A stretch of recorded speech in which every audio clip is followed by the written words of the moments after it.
अंता में हुंकार, road show दमदार। जी हां, 12 की अंता विधानसभा में 11 नवंबर को उपचुनाव होने जा रहे हैं। आज अंता विधानसभा में चुनाव प्रचार का अंतिम दिन है। बीजेपी और कांग्रेस पूरी ताकत झोंक करके चुनाव प्रचार में जुटी है।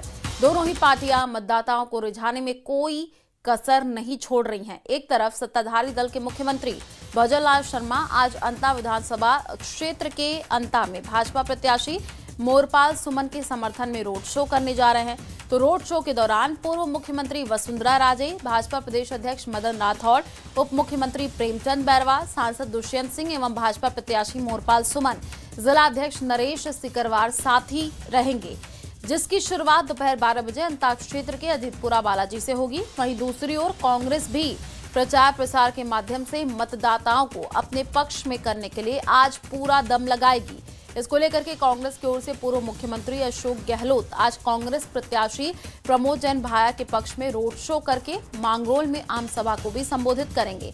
आज शाम 6 बजे चुनाव प्रचार थम जाएगा। 11 नवंबर को वोटिंग के बाद 14 नवंबर को उपचुनाव के नतीजे सामने आ जाएंगे। तो देखिए, आज पूरी ताकत झोंकी जाएगी क्योंकि शाम 6 बजे तक ही प्रचार प्रसार किया जाएगा। आज अंतिम दिन है और उससे पहले बीजेपी, कांग्रेस और साथ ही साथ निर्दलीय प्रत्याशी नरेश मीणा तीनों जो है चुनाव प्रचार प्रसार करते हुए आज नजर आएंगे। तो डेरा जनता में सभी बड़े कद्दावर नेता डालेंगे और वो तस्वीरें आएंगी जो कि हम आपको सबसे पहले न्यूज़ 18 राजस्थान पर दिखाएंगे, जब आपको नजर आएगा कि तमाम जो है बड़े नेता आज चुनाव प्रचार प्रसार करते हुए नजर आएंगे। रैली निकाली जाएगी और जो है एक तरफ ग्राफिक्स के जरिए हम आपको समझा भी रहे हैं कि अंता के रण में कौन कौन है। देखिए, बीजेपी की तरफ से मोरपाल सुमन है, नरेश मीणा निर्दलीय प्रत्याशी के तौर पर ताल ठोक रहे हैं, प्रमोद जैन भाया कांग्रेस के उम्मीदवार हैं। तो आप देखिए, अगर हम जातिगत समीकरण की बात कर ले तो मुस्लिम वोटर 20,000 है, ब्राह्मण मतदाता करीब 18,000 बताए जा रहे हैं, माली समाज के लगभग 40,000 मतदाता हैं, अनुसूचित जाति के 35,000 मतदाता हैं। तो जातिगत समीकरण को भी साधने की पूरी कवायद तेज है। आज शाम 6 बजे उपचुनाव के प्रचार का जो शोर है वो थम जाएगा। 11 नवंबर को मतदान और 14 नवंबर को नतीजे सामने आ जाएंगे। तो बड़ी खबर इस वक्त आपको बता रहे हैं, सीएम भजनलाल, पूर्व सीएम वसुंधरा राजे आज रोड शो करने वाले हैं। पूर्व सीएम गहलोत की मांगरोल कृषि मंडी में आज जनसभा भी होगी। हनुमान बेनीवाल नरेश मीणा के लिए प्रचार प्रसार करते हुए नजर आएंगे। तो आज पूरी तरीके से ताकत झोंकी जाएगी। आज शाम 6 बजे चुनाव प्रचार का जो शोर है वो थम जाएगा। ज्यादा जानकारी के लिए संवाददाता विपिन हमारे साथ जुड़ चुके हैं। विपिन, आज आखिरी दिन है चुनाव प्रचार प्रसार का और तमाम बड़े कद्दावर नेता हर एक पार्टी से पूरी तरीके से ताकत झोंकते हुए नजर आएंगे। रोड शो किया जाएगा, जरा जानकारी दीजिएगा, कितने बजे का वक्त होगा, क्या तैयारियां हैं? बिल्कुल, देखिए शाम 6 बजे का वक्त होगा जब पूरी तरह जोर शोर का प्रचार प्रसार है, जो शोरगुल है, माइक है, चाहे रैलियां हैं, उन सब पर प्रतिबंध लग जाएगा क्योंकि 48 घंटे पूर्व मतदान समाप्ति के। और इसी के लिए आज अंतिम दिन है। हर कोई चाहता है कि ज्यादा से ज्यादा लोगों को जो है संपर्क हो सके, उन तक अपनी बात पहुंच सके, उनको कैसे वोट में कन्वर्ट किया जाए। इसी प्रयास में सभी जो पार्टियां हैं, चाहे निर्दलीय हैं, सब लगे हुए हैं। और आज इसीलिए मुख्यमंत्री भजनलाल शर्मा भी जो है वो यहाँ आ रहे हैं। अंता वो पहुंचेंगे करीब 1 बजे का समय बताया जा रहा है, जब वो अजीतपुरा बालाजी मंदिर है अंता कस्बे के अंदर ही, वहां से वो रोड शो करेंगे। इस रोड शो में विशेष रथ पर उनके साथ पूर्व सीएम वसुंधरा राजे, भजनलाल राठौड़ जो प्रदेश अध्यक्ष हैं भाजपा के, साथ ही चुनाव प्रभारी सांसद दुष्यंत सिंह और जो प्रत्याशी है मोरपाल सुमन, वो रथ पर मौजूद रहेंगे। और ये जो है वहां से निकलेंगे अपने समर्थकों के साथ, स्थानीय लोगों के साथ जो इनके है, और वो सीएडी चौराहे पहुंचेंगे। वहां से अंता का जो बाजार है, पूरा कस्बे का मुख्य बाजार है, उस कोटा रोड से होते हुए ये लोग पीडब्ल्यूडी तिराहा, जो सीस वाली चौराहे के पास है पीडब्ल्यूडी तिराहा, वहां पहुंचेंगे। और वहां पर जो है जो रैली में लोग रहेंगे, अंता कस्बे के लोग रहेंगे, उन सभी को जो है सीएम भजनलाल और पूर्व सीएम वसुंधरा राजे वो संबोधित करेंगी। तो जाहिर सी बात है क्योंकि अंतिम दिन है चुनाव प्रचार का, इससे पहले भजनलाल शर्मा 6 नवंबर को जो है मांगरोल कस्बे में रोड शो कर चुके हैं। वहां पर भी लोगों का जबरदस्त उत्साह दिखा, भाजपा कार्यकर्ता भी बड़ी संख्या में शामिल थे, आमजन भी, मुस्लिम समाज ने भी जोरदार स्वागत किया था वहां पे। तो इस तरह का रिस्पांस मिलने के बाद आज फिर 9 तारीख को अंता कस्बे में पहुंच रहे हैं भजन लाल शर्मा, और यहाँ पर जो है ये रोड शो करेंगे। इस रोड शो की तैयारियां पूरी कर ली गई है। वो हेलीकॉप्टर से यहाँ पहुंचेंगे और यहीं मंडी से जो है हेलीकॉप्टर उनका उतरेगा। उसके बाद वो सीधे पहुंचेंगे, रोड शो निकालेंगे, उसके बाद जो सभा होगी उसको संबोधित करेंगे। साथ ही जो है कांग्रेस की बात करें तो कांग्रेस भी जो है एक रोड शो पहले निकल रहा है, कह लीजिए रैली निकल रही है, वाहन रैली जो जैन तीर्थ होते हुए निकलेगी। यहाँ जो पूर्व सीएम है अशोक गहलोत, वो इस रैली के मुख्य अतिथि और मुख्य वक्ता रहेंगे। जैन तीर्थ जो NH 27 पर है, 12 शहर के पास, यहाँ से ये रैली और रोड शो निकलेगा, जिसमें प्रदेश अध्यक्ष गोविंद सिंह डोटासरा, नेता प्रतिपक्ष टीकाराम जूली, जो प्रत्याशी हैं प्रमोद जैन भाया, वो रहेंगे। और ये अंता के गांवों से होते हुए करीबन 1.5 दर्जन गांव से होते हुए मांगरोल कस्बे में पहुंचेगी। और मांगरोल कस्बे में एक कृषि उपज मंडी में जो है कांग्रेस का एक विशाल जनसभा रखी गई है। उस जनसभा में मुख्य वक्ता जो है अशोक गहलोत पूर्व सीएम, वो लोगों को संबोधित करेंगे। तो जाहिर सी बात है, देखिए 6 बजे से पहले ज्यादा से ज्यादा लोगों तक पहुंचने की कोशिश करना चाहेंगे, शक्ति दिखाना चाहेगी दोनों पार्टियां, क्योंकि दोनों ही पार्टियों की जो है प्रतिष्ठा जो है वो दांव पर लगी हुई है। भाजपा इस सीट पर पहले से काबिज थी, लेकिन बीच में छोड़ना पड़ा। अब फिर से भाजपा चाह रही है कि इस सीट को जीतकर 2 साल के जो काम काज है उस पर जनता मोहर लगाइए, राजस्थान का काम काज है वो बेहतर ये दिखाने की कोशिश करेगी। और कांग्रेस यह कोशिश कर रही है कि जनता जो है भाजपा के काम से नाखुश है। 2 साल भी उनको जो है 2 साल में जो कामकाज नहीं हुए हैं, ऐसा कांग्रेस का कहना है, और वो इस सीट को कांग्रेस जीतना चाहेगी। तो जाहिर सी बात है, अब जो है आज घमासान है, दिग्गज उतरे हुए मैदान में, पार्टी के निर्दलीय सभी लोग, और अपना चुनाव प्रचार प्रसार कर रहे हैं। जी बिल्कुल विपिन, पूरा दमखम लगाया जाएगा और वो तस्वीरें भी हम दर्शकों को दिखाएंगे, क्योंकि एक तरफ तो रोड शो होना है, दूसरी तरफ जो है आज जनसभा को भी संबोधित पूर्व सीएम अशोक गहलोत करने वाले हैं, तो सभी की नजरें उस पर बनी रहेंगी। देखिए हनुमान बेनीवाल भी आज प्रचार प्रसार करते हुए नजर आएंगे विपिन, नरेश मीणा के समर्थन में, उसको लेकर के भी जानकारी दीजिएगा। हाँ देखिए, हनुमान बेनीवाल ने कल जो है मांगरोल में सभा की थी एक, और विशाल सभा थी वो। उसमें जो है आप पार्टी के संजय सिंह भी मौजूद थे, कांग्रेस एक जो है उत्तर प्रदेश के वो जो MLA हैं अतुल प्रधान, वो मौजूद थे।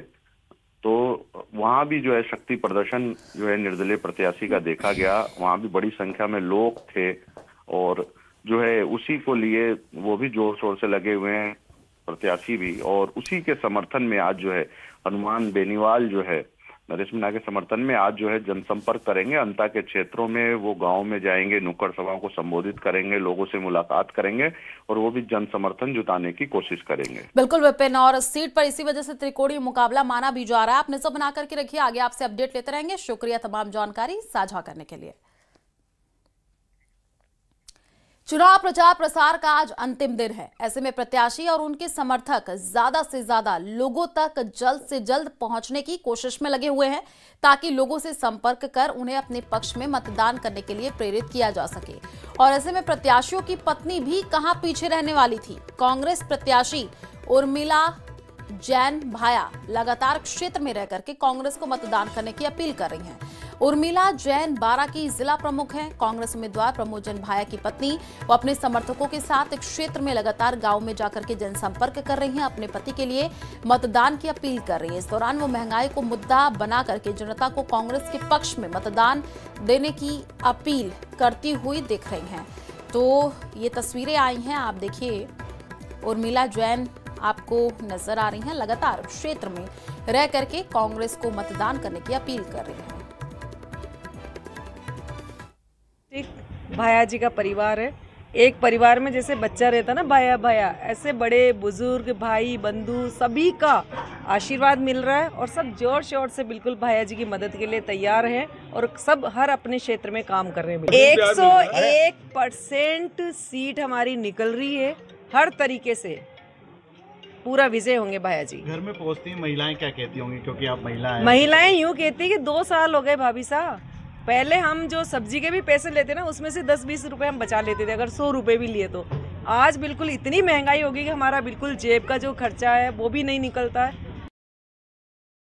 और उधर भाजपा प्रत्याशी मोरपाल सुमन के प्रचार प्रसार में जुटे बीजेपी प्रदेश अध्यक्ष मदन राठौड़ ने मांगरोल में मुस्लिम समाज के लोगों के साथ बैठक की है। बैठक में मदन राठौड़ ने समाज के लोगों से भाजपा की जन कल्याणकारी नीतियों एवं विकास योजनाओं की जानकारी साझा की तथा आगामी उपचुनाव में भाजपा के पक्ष में अधिकाधिक मतदान करने का आह्वान किया। इस अवसर पर मुस्लिम समाज के गणमान्य नागरिकों द्वारा भाजपा प्रदेश अध्यक्ष मदन राठौड़ का पुष्प मालाओं से गर्मजोशी पूर्वक स्वागत एवं सम्मान किया गया है। कार्यक्रम में भाजपा अल्पसंख्यक मोर्चा प्रदेश अध्यक्ष हमीद खान मेवाती, पूर्व मोर्चा प्रदेश अध्यक्ष डॉक्टर मजीद मलिक कमांडो सहित मुस्लिम समाज के अनेक गणमान्य नागरिक भी उपस्थित रहे। जयपुर से बड़ी खबर है। प्रदेश में सभी 6 मेयर का कार्यकाल समाप्त हुआ है। आज से प्रशासन के हाथों में जिम्मेदारी है।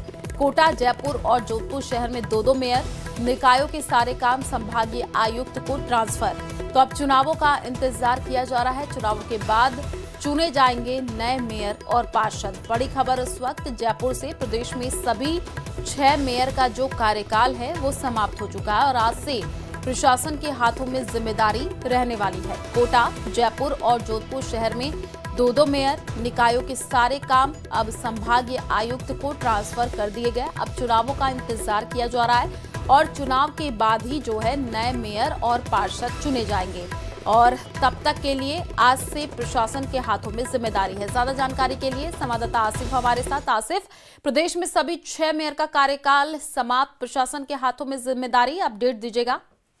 हाँ बिल्कुल, 8 नवंबर तक इन सभी नगर निकायों के पास में इनके पदों की जिम्मेदारी थी। 9 नवंबर से ये सभी पद जो है वो स्वतः समाप्त हो गए हैं। यानी कि पूरे प्रदेश में 6 मेयर हैं, कोटा में 2 मेयर हैं, कोटा शहर और कोटा ग्रामीण, वैसे जोधपुर शहर और जोधपुर ग्रामीण, और वैसे ही जयपुर ग्रेटर और जयपुर में भी 2 जो हैं वो मेयर हैं। यानी कि कुल 6 मेयर हैं पूरे प्रदेश में और सभी का जो कार्यकाल है वो समाप्त हो रहा है। इन सभी 6 निगमों में निकायों के सारे काम संबंधित संभागीय आयुक्त को ट्रांसफर स्वतः हो गए हैं। इन नगर निगमों में जब तक नए चुनाव नहीं हो जाते तब तक अफसर ही अब आम लोगों की हर फाइल का निस्तारण करेंगे। शहरी निकायों में जनवरी 2026 तक 196 में से 113 नगर निकायों का कार्यकाल जो है वो पूरा हो चुका है। जो नवगठित निकाय हैं, यानी जिनको हाल ही के अंदर जिनका गठन किया गया था, उनके कार्यकाल की अवधि में फिलहाल समय है। लेकिन महत्वपूर्ण यह है कि जब तक मेयर और डिप्टी मेयर नहीं होंगे तब तक जो है वो प्रशासन ही इस पूरे कार्यभार को संभालेगा। अब इंतजार इस बात का है कि सरकार नगर निकायों के, नगर निगमों के चुनाव का फैसला कब लेती है, कब कौन सी नई तारीख आती है और उसके बाद जो है वो आगे का रास्ता तय होगा, फिर नए मेयर चुने जाएंगे।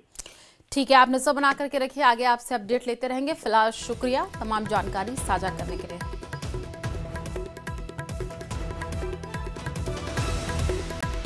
जैसलमेर से बड़ी खबर है। मोहनगढ़ क्षेत्र में चोरों का लगातार आतंक बढ़ता जा रहा है। शनिवार देर रात चोरों ने नेहड़ाई गांव में स्थित एसबीआई बैंक के एटीएम को निशाना बनाया है। गाड़ी के पीछे मोटी रस्सी बांध करके और जोरदार खिंचाई करके एटीएम मशीन को उखाड़ करके चोर लेकर के गए।